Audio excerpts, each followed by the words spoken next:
So what's up guys, meron tayong bagong parcel, no? Meron tayong Neo 3 GT 5G, which is a collaboration of Nubia x Free Fire, no? So actually na-review na natin tong cellphone na to nung nakaraan, but ginawan ko siya ng another video kasi pinadala na tayo guys ng very different packaging, and I'm so curious kung ano meron dito. And of course, since si Kuya James ang gumawa ng content, itong specific model na to guys, ipapamigay natin guys to 1 lucky subscriber. So panoorin mo until the end of this video. So tara, unbox natin to.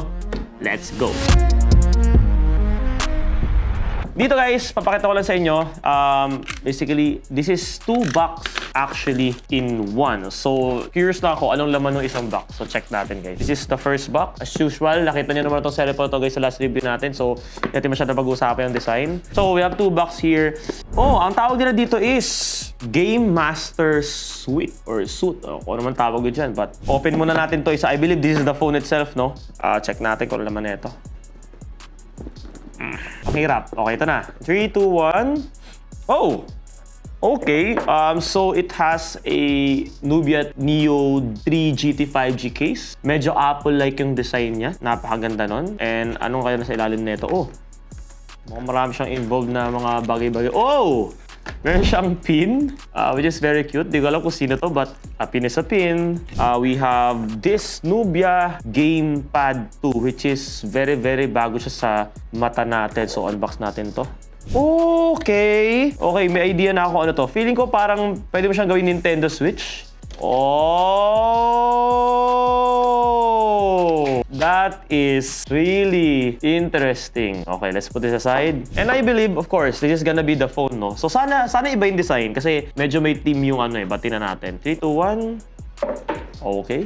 Again, the Neo 3 GT 5G, no, hindi ko pa naiikot. It has a E91006 nanometer 5G processor, which is up to 2.7 GHz, no. It has a VC cooling system, which is 4083mm large VC. Superior display, 6.8 inches OLED, FHD+, super endurance, which is 80 watts, no. Fast ultra charging with 60,000 mAh battery. Ultimate control, it has shoulder triggers, which is one of the unique selling points, guys, ng Nubia Neo 3 GT 5G, no. And a big memory, which is 24GB of RAM, 12 plus 12 yun, and 256GB of ROM. And then, check natin yung ilalim. So, I believe this is the manual, and of course, the case. And it has a cable na colored, which is Type-C to Type-C, and it feels premium naman. So, set natin aside. Okay, ito na yung charger niya, guys. Oh, this time black siya. Last time white yung binigay sa atin. So, check na natin yung cellphone, guys, without further ado.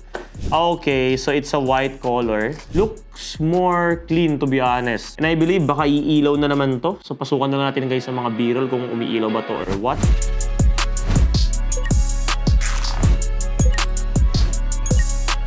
Let's power it on. This is the shoulder triggers, as you can see here guys. Left and right, the power button, the volume rocker, the dual camera lenses with the flash, dual tone, USB-C, SIM ejector with the mic and the speaker. Tada! Oy, umiilaw na siya, yun na nga. So, para siyang ROG, no? Para siyang ROG. Oh. Narinig nyo yun? This is the FHD Plus display. I can already see that it's really sharp, no? Look at that, how smooth yung display na to, guys. Like, how sharp and how smooth, no? Napakaganda. And they call it the MyOS. And there we go. Oy! Naka-team siya. Naka-team siya ng Free Fire. Papakita na, oy, malinaw yung ano niya. Ang ganda. Yung feeling niya, para siyang Poco, like, sa talas ng display niya, guys. Like, so, naka-Free Fire team siya. And try natin tong ilagay dito sa... Yung USB-C niya nandito, okay? And yung USB-C port nandito. So, probably maiisip mo, paano yung shoulder triggers? Mapupunta siya sa ilalim. So, ganito ginawa nila, guys. Pag nilagay mo to, hindi mo na kailangan kasi meron na siya dito. And iilaw na lang siya, guys, ng Nubia. Oh! Na-detect niya! That is very fancy, ah. Medyo very gamery talaga yung ano, ah. Meron siyang GoPer pala, which is ano to, kung anong GoPer na to, equipment. Meron siyang game space. Okay, which I think is magiging app mo. So, hindi ako super fan ng gaming. Uy! Wow! Game space, I think parang ito yung library ng games niya. So, pwede mo tong iganto-ganto. So, try to start game. Okay, skip. So, nag-energy cube siya. So, nag-enhance na yung performance din niya. Alaw lang natin. Pero ang angas, ha? Tapos yung feeling niya, hindi siya galong kalaki. Like, perfect lang siya sa kamay. So, experiment natin, guys. Let's go. Again, di ako gamer, guys. Don't judge me. But, let's try it out. Para siyang Game Boy, boy. Ooh! Hold to drip. Solid ah. Uy. Kasi ito ah.